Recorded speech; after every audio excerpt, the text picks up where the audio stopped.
नमस्कार। दुनिया के सबसे पुराने ग्रंथों में से एक में एक बहुत ही दिलचस्प रहस्य छुपा हुआ है।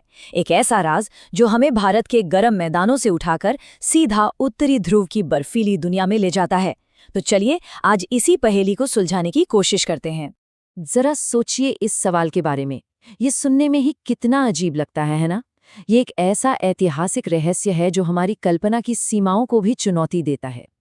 क्या वाकई ऐसा हो सकता है कि जिन मंत्रों और भजनों को हम गंगा के किनारों से जोड़कर देखते हैं, उनकी असली शुरुआत आर्कटिक की उस बर्फीली दुनिया में हुई हो?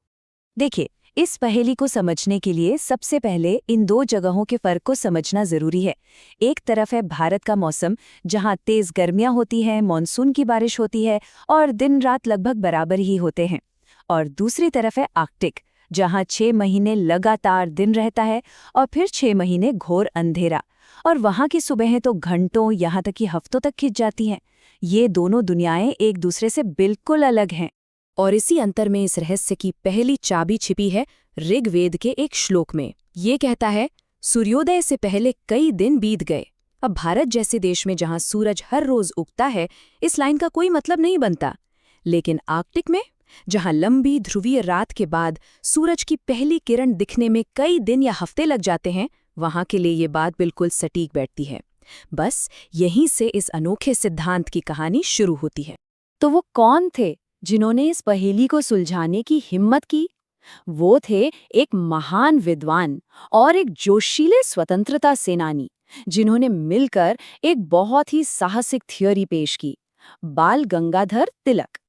बाल गंगाधर तिलक सिर्फ एक किताबी विद्वान नहीं थे, वो एक क्रांतिकारी थे। एक तरफ वो संस्कृत, गणित और एस्ट्रोनॉमी के गहरे जानकार थे, तो दूसरी तरफ वो भारत की आज़ादी की लड़ाई के सबसे बड़े नेताओं में से एक थे। उनका मशहूर नारा स्वराज मेरा जन्मसिद्ध अधिकार है, उनके इसी जज्बे को दिखाता है। और उनकी इसी दोहरी पहचान को समझना उनके काम को समझने के लिए बहुत जरूरी है। देखिए, तिलक का ये काम सिर्फ एक अकादमिक खोज नहीं था, इसके पीछे एक बहुत बड़ा राजनैतिक और सांस्कृतिक मिशन था। उस दौर में ब्रिटिश स्कॉलर्स भारतीय इतिहास को बहुत नया बताकर उसे कम आंक रहे थे। तिलक ने अपनी इस थ्योरी का इस्तेमाल उस नैरेटिव को चैलेंज करने के लिए किया और भारतीयों के मन में अपनी हजारों साल पुरानी सभ्यता के लिए एक गहरा गर्व जगाने के लिए किया। तो तिलक ने अपना केस बनाया कैसे? चलिए अब उन सुरागों पर एक नज़र डालते हैं जो उन्होंने पेश किए। इसे एक तरह की जासूसी कहानी ही समझ लीजिए। तिलक की थियरी को समझने के लिए हमें टाइम में बहुत बहुत पीछे जाना होगा, हिमयुग यानी आइस एज तक। ये वो दौर था जब हमारी धरती का एक बहुत बड़ा हिस्सा बर्फ की मोटी चादरों से ढका हुआ था। जो आखिरी हिमयुग था वो करीब 10,000 साल पहले खत्म हुआ, और यही घटना तिलक के सिद्धांत की बुनियाद है।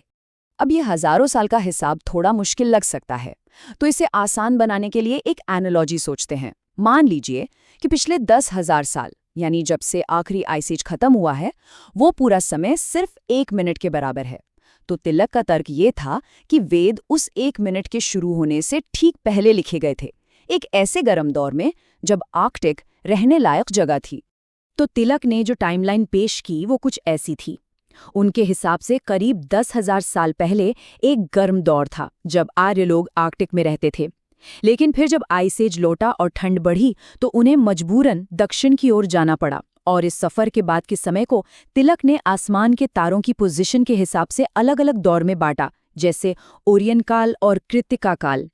उनका मानना था कि वेदों में इन नक्षत्रों का जिक्र करना उस समय की असली खगोलीय स्थिति को दिखाता है। तो सवाल ये है कि तिलक ने वेदों की उम्र का पता लगाया कैसे?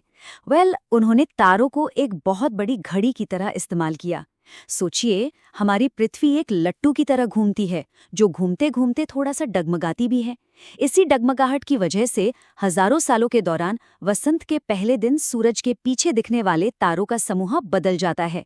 तिलक ने इसी बदलाव को कैलकुलेट करके वेदों की उम्र का पता लगाया। तिलक ने वेदों में बताए गए नक्षत्रों यानी तारों के समूहों की गहराई से स्टडी की। उन्होंने देखा कि किस दौर के भजनों में किन नक्षत्रों को ज्यादा अहमियत दी गई है, और इस आधार पर उन्होंने हिसाब लगाया कि वो भजन कब लिखे गए होंगे। उनकी कैलकुलेशन के मुताबिक वेदों की रचना यूरोपीय विद्वानों के अंदाजे से हजारों साल पहले लगभग 4500 ईसा पूर्व या शायद उससे भी पहले हुई थी। ये अपने आप में एक बहुत बड़ा, एक क्रांतिकारी दावा था। तिलक के तर्क सुनने में काफी जबरदस्त लगते हैं। खगोल विज्ञान, भूविज्ञान और प्राचीन ग्रंथ सब मिलकर एक बड़ी दिलचस्प कहानी बनाते हैं। पर क्या आज के विद्वान भी इस बात से सहमत हैं? और यहीं पर कहानी में एक नया मोड़ आता है। तिलक का सिद्धांत जितना शानदार था, आज के ज्यादातर विद्वान उसे क्यों नहीं मानते? चलिए अब इसके पीछे के कारणों को समझते हैं। तो आज के स्कॉलर्स तिलक की थ्योरी को कैसे देखते हैं? देखिए, जो मुख्य मतभेद हैं वो कुछ इस तरह हैं। पहला, विद्वानों का मानना है कि तिलक ने वेदों की काव्यात्मक भाषा को लिटरली ले लिया, मतलब शब्दशः सच मान लिया, जबकि वो मेटाफर यानी रूपक भी हो सकते हैं। दूसरा, भाषा और पुरातत्व के सबूत आर्यों की उत्पत्ति आर्कटिक में नहीं बल्कि यूरेशियन स्टेप्स यानी मध्य एशिया के बड़े बड़े घास के मैदानों की तरफ इशारा करते हैं। और इसी वजह से कई लोग मानते हैं कि तिलक ने सिर्फ उन्हीं सबूतों को चुना जो उनकी थ्योरी को सपोर्ट करते थे। असल में आज ज्यादातर विद्वान तिलक के सिद्धांत को स्यूडो हिस्ट्री या छद्म इतिहास मानते हैं। इसका मतलब ये नहीं कि तिलक जानबूझकर कुछ गलत कह रहे थे, बल्कि ये कि उनका तरीका पूरी तरह वैज्ञानिक नहीं माना जाता। मुख्य आलोचना यही है कि उन्होंने प्राचीन मिथकों और कविताओं को एक साइंटिफिक रिकॉर्ड की तरह पढ़ा, जबकि वो दुनिया को समझने के कलात्मक और सांकेतिक तरीके भी हो सकते हैं। तो अगर ये सिद्धांत वैज्ञानिक तौर पर सही नहीं माना जाता, तो आज हम इस पर बात ही क्यों कर रहे हैं? वो इसलिए क्योंकि इसका असर सिर्फ किताबों और यूनिवर्सिटीज तक ही सीमित नहीं रहा। इसका असर बहुत गहरा और बहुत दूर तक गया। कभी-कभी एक विचार की उम्र उसकी सच्चाई से भी ज्यादा लंबी हो जाती है। आर्कटिक होम ने भारत की आज़ादी की लड़ाई में एक राष्ट्रीय गौरव की भावना भरी। इसने ब्रिटिश राज द्वारा लिखे गए इतिहास को सीधी चुनौती दी और हिंदू सभ्यता की प्राचीनता को एक तरह का वैज्ञानिक आधार दिया। इस विचार ने बाद में MS गोलवलकर जैसे कई राष्ट्रवादी विचारकों को भी बहुत प्रभावित किया। आखिर में ये सिद्धांत एक अकादमिक थ्योरी से कहीं ज्यादा एक शक्तिशाली राष्ट्रीय कहानी बन गया। इसका महत्व इस बात में नहीं था कि ये कितना सच है, बल्कि इस बात में था कि ये एक पूरे राष्ट्र को प्रेरित करने की कितनी ताकत रखता है। ये एक ऐसी कहानी थी जिसने एक देश को अपनी पहचान को एक नए सिरे से देखने में मदद की। और ये हमें एक बहुत ही गहरे सवाल पर लाकर छोड़ देता है कि इतिहास, मिथक और राष्ट्रीय पहचान के बीच की लाइन आखिर है कहाँ? जब कोई कहानी किसी देश को हिम्मत और प्रेरणा देती है, तो उसकी वैज्ञानिक सच्चाई कितनी मायने रखती है?